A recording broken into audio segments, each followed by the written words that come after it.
With systemic violations of worker rights, U.S. comes in dead last in labor rankings of wealthy nations. Here's a summary of the article. The International Trade Union Confederation's world map showing its rankings of the best and worst countries for working people includes a noticeable difference between the U.S. and other wealthy countries. Of countries with the rating of 4, the ITUC wrote, the government and/or companies are engaged in serious efforts to crush the collective voice of workers, putting fundamental rights under threat. The organization ranked countries based on a number of indicators, including threats to the right to form or join labor unions, the right to collective bargaining, and the right to strike. The report comes amid a sharpened focus on labor rights in the U.S. as powerful companies and government leaders have been reticent in recent months to enable workers to stay home from workplaces in order to avoid the spread of the coronavirus.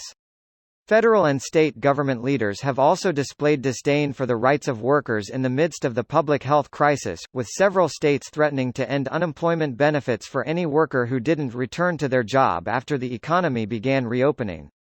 In many countries, the existing repression of unions and the refusal of governments to respect rights and engage in social dialogue has exposed workers to illness and death and left countries unable to fight the pandemic effectively, said the ITUC.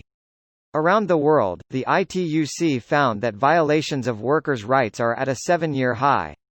The trends by governments and employers to restrict the rights of workers through violations of collective bargaining and the right to strike, and excluding workers from unions, have been made worse in 2020 by an increase in the number of countries which impede the registration of unions, denying workers both representation and rights. This post received a score of 69,000, with an upvote ratio of 87%. Here are the top comments in response to this article. No surprise when we still don't have things like required vacation time. People act like 2 weeks is a great benefit, not knowing that Western Europe has like 4 weeks minimum. And several weeks, months of paid leave for both parents when they have a baby. Where I'm from, not only do you get months of paid leave to raise your child, the hospital doesn't even bill you for giving birth. A friend of mine has top-notch insurance, and still paid over $1,000 in medical expense after the insurance company did their thing. By did their thing, I mean they removed payment for things like 4 Motrin pills $50, extra meal charged to the room also $50-ish, etc. I refuse OTC medicine at a clinic. My heart can't take the suspense of knowing if it was $20 or $200 a pill. Last time I asked how much it cost, the doctor said, "We don't have access to prices, that is what the billing department will figure out."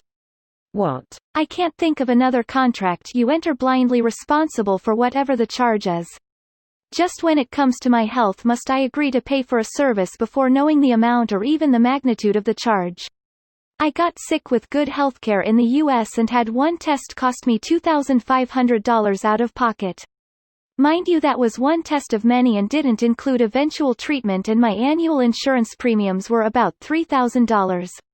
There's also this cool thing that insurance companies do where they just refuse to pay. And there isn't really much you can do about it except say please. Local hospital charged me over $1,000 for something that my university charges $25 for. Hospital said yeah, so your insurance says they won't pay, so here you go GLHF. That's absurd. Insurance companies should practice good ethics or they should lose the business of government programs like PAP and Medicare. It's why the US consistently ranks very low in terms of efficiency of healthcare provided in dollar terms.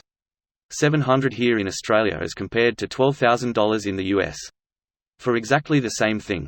We have far higher labor costs here in Australia. So take a guess who's pocketing the big dollar in the US.